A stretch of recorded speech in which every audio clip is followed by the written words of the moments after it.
Good afternoon, guys. We're here talking about relational databases versus non-relational databases, and the assignment said to make an argument whether we think that relational databases will go extinct.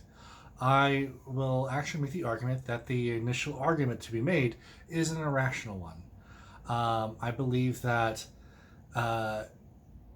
given computer science the way it is currently and where it is going, that we have no indication that we're going to be losing relational databases anytime soon. I don't think that we'll ever lose a relational database, even in the future. I do think, however, that we will see a large reduction of relational databases.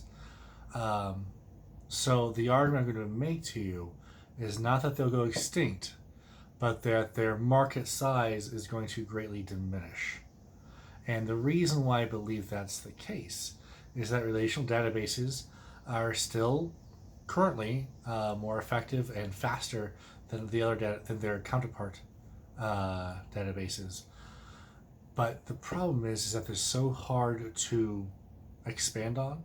Like if you run out of the size in your particular node, then the cost and the complexity to add on more space to that server rack or to that node is very complex. And that really is the deficiency of a relational database. So as long as the databases that are going to be kept are going to be small, I can see there being a large reason why we would maintain the use of relational databases in some form over the long run. I think that it's too much of a fundamental point of computing that we will not necessarily see the removal of them entirely. They might even take a position of being part of a subroutine. For instance, when we're talking about programming and coding for different applications, we used to use punch cards, which essentially was ones and zeros in coding, and we would create bits and bytes based upon the card and the resolution of that card to go into the punch hole machine, the card reader, for it to read. The upshot is that as things progressed, we have advanced our ability to program, and we no longer use those ones and zeros most of the time. But we do run into it actually fairly occasionally. A good example of this is a friend of mine. He worked for an IT security company, and they were trying to create a custom network. And I don't know much about this, so I will probably get things wrong. Excuse me.